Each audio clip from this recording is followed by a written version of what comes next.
Welcome back to my YouTube channel. Make sure to like and subscribe to the channel for more interesting stories like these. Now, let's get into today's story video. My now wife cheated less than a month into us dating. How do I move past this? However, please accept my apologies for the length of this letter. It was my intention to make it brief, so as not to bore you all with too much information. After 2 years of dating, my wife and I am 33 years old, decided to tie the knot 32 years old. To summarize our connection, we were both aware of one another via my sister, and our families had been friends for a long time, but we had never met in person before. We were, however, able to communicate with one another via social media and have a dialogue as a result. Because we lived in separate places, I purchased a plane ticket for her so that we could finally meet in person. During her visit, I also formally announced our relationship, which had developed as a consequence of our communication. Following that, we were engaged for a year.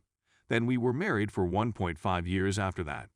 We had been dating for approximately 2.5 years before we decided to tie the knot. During this time period, my wife and I had been married for just a little over a month, and I was scrolling through my phone searching for a meme that I'd given her a while before. After failing to locate it, I went to her home and browsed through her personal items. Considering that she was fast sleeping on the sofa, I didn't want to wake her up by getting up. Knowing she had entered her password a few times before, I didn't think it would be too difficult to look at her WhatsApp images, because that's how I got the meme of her, given my prior observation. Just to be clear, she often looks through the photos on my phone, which I don't mind since she's my wife, and, at the time, my girlfriend, and I have nothing to hide. Anyway, when browsing through her photographs, I came upon a picture of a D**CK in her book that I thought was amusing. Instantaneously, my stomach dropped. I'd been tricked by a prior girlfriend in the past, and I'd seen an improper picture of herself on her phone after she'd misled me. As a result, the red flags were not unfamiliar to me. I was obviously interested in finding out who had snapped the snapshot, so I began looking through her WhatsApp conversations to find out. Please allow me to be the first to admit that I'm not proud of what I did, but I've learned from my previous blunders that just inquiring about the image would not yield the truth. I'd want to thank you for your consideration. My quest to learn the truth led me to this location. Initially, after doing a thorough search, I was unable to come up with anything useful. Then I came across a conversation she had with her closest friend, in which she mentions a man we'll name Mark, who I instantly recognized as the person she was referring to.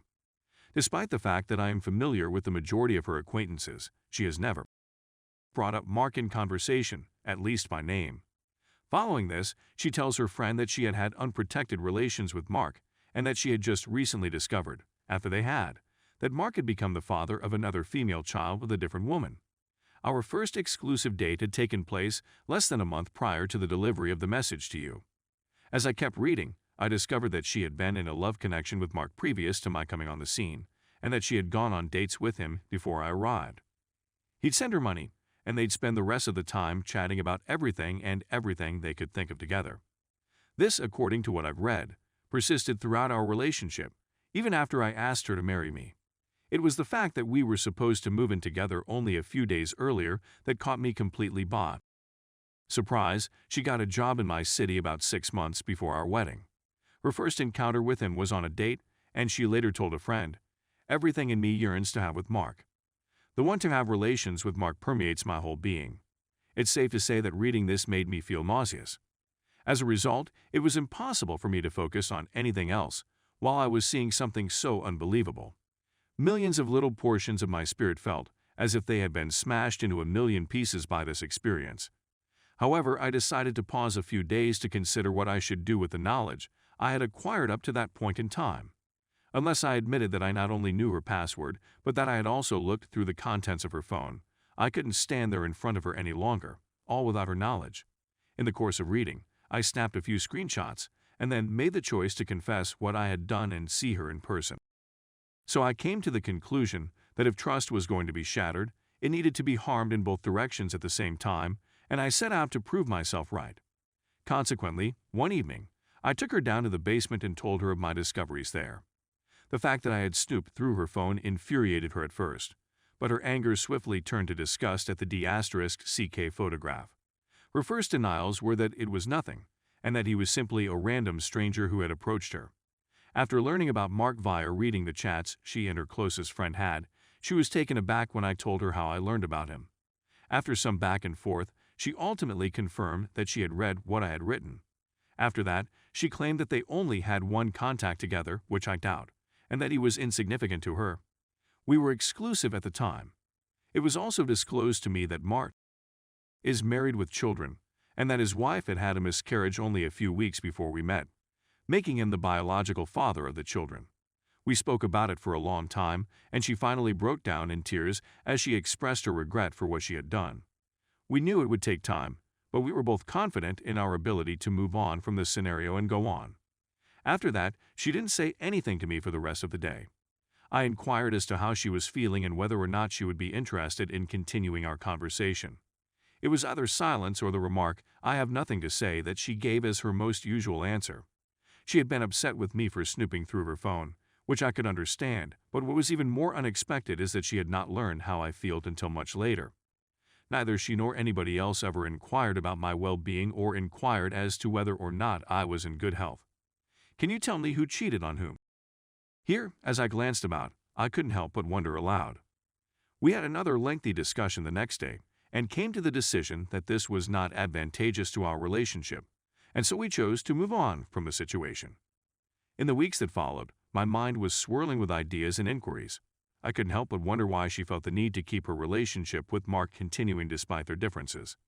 Why did she find anything about it to be insufficient to satisfy her? I communicated my goals to her and then took steps, a marriage proposal and a wedding, to make them a reality for both of us. Is she madly in love with Mark, or is she just a little bit in love with him? Whatever her claims, I'm perplexed as to what she is thinking when she continues to contact with someone she clearly dislikes in this way. She's still saying things like, "Everything in me wants to have with Mark," and "Everything in me wants to be with Mark," even though it's been 2 years. Another challenge is that it has caused me to rethink everything I have ever believed in the past. What if she hadn't confessed to me that she had cheated on me so soon after we started dating? Would we have been able to get married? Is she with me because Mark was unable to accompany us and I was the only other alternative available to her at the time? What if she is indeed over heels in love with me, as she professes to be? Things that were never a concern in the past are now posing a threat to the public safety. Take, for example, the time she realized she needed some beverages and snacks while at a gathering with numerous friends, people with whom she regularly hangs out, and asked that one of our male friends drive her to the store using his vehicle keys, which he did. It wouldn't have mattered if anything like this had happened before, but the fact that it has now occurred makes me feel envious and anxious about the situation. Why? Didn't she come to me first and ask whether she could bring her along with her before she left? At this time, it is unclear what exactly is going on between the two of them.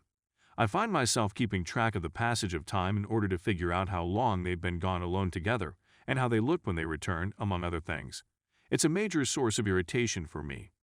This is a kind of thinking that I despise and oppose.